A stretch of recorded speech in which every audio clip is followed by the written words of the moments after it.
નમસ્કાર વિદ્યાર્થી મિત્રો. આજે આપણે ભારતના નકશામાં 28 રાજ્ય અને 8 કેન્દ્રશાસિત પ્રદેશ એ ભારતના નકશામાં કઈ જગ્યાએ આવશે તે આજે આપણે ઝડપથી જોઈશું. શરૂઆતમાં આપણે ઉત્તર ભારતથી શરૂઆત કરીએ તો સૌપ્રથમ આવે છે લદ્દાખ. લદ્દાખની બાજુમાં આવેલું છે જમ્મુ અને કાશ્મીર. જમ્મુ કાશ્મીરની નીચે આવેલું છે હિમાચલ પ્રદેશ કે જેની શરૂઆત હિમાલયથી થાય છે. હિમાચલ પ્રદેશની બાજુમાં આવેલું છે પંજાબ કે જ્યાં આગળ 5 નદીઓનો સંગમ આપણને જોવા મળે છે. પંજાબની નીચે આવેલું ચંદીગઢ જે કેન્દ્રશાસિત પ્રદેશ તરીકે ઓળખાય છે. બાજુમાં આવેલું છે ઉત્તરાખંડ એટલે કે દેવભૂમિ. બાજુમાં હરિયાણા. હરિયાણાની નીચે આવેલું છે દિલ્હી કે જે આપણે ભારત દેશની રાજધાની છે. દિલ્હીની જમણી બાજુ આવેલું છે ઉત્તર પ્રદેશ જે સૌથી વિશાળ પ્રદેશ તરીકે ઓળખાય છે. ઉત્તર પ્રદેશની જમણી બાજુ આવેલું છે બિહાર.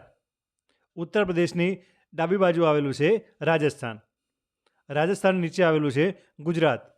ગુજરાતમાં નીચે આવેલું છે દીવ, દમણ અને દાદરા નગર હવેલી કે જે કેન્દ્રશાસિત પ્રદેશ તરીકે ઓળખાય છે. ભારતની મધ્યમાં આવેલું છે મધ્યપ્રદેશ. મધ્યપ્રદેશની નીચે આવેલું છે મહારાષ્ટ્ર. મહારાષ્ટ્રની બાજુમાં આવેલું છે છત્તીસગઢ. આ બાજુ દક્ષિણ ભારતમાં કર્ણાટક. કર્ણાટકની બાજુમાં નીચે આવેલું છે ગોવા. કર્ણાટકની બાજુમાં ઉપર આવેલું છે તેલંગાણા. તેલંગાણાની નીચે આવેલું છે આંધ્રપ્રદેશ. આંધ્રપ્રદેશની નીચે આવેલું છે તમિલનાડુ.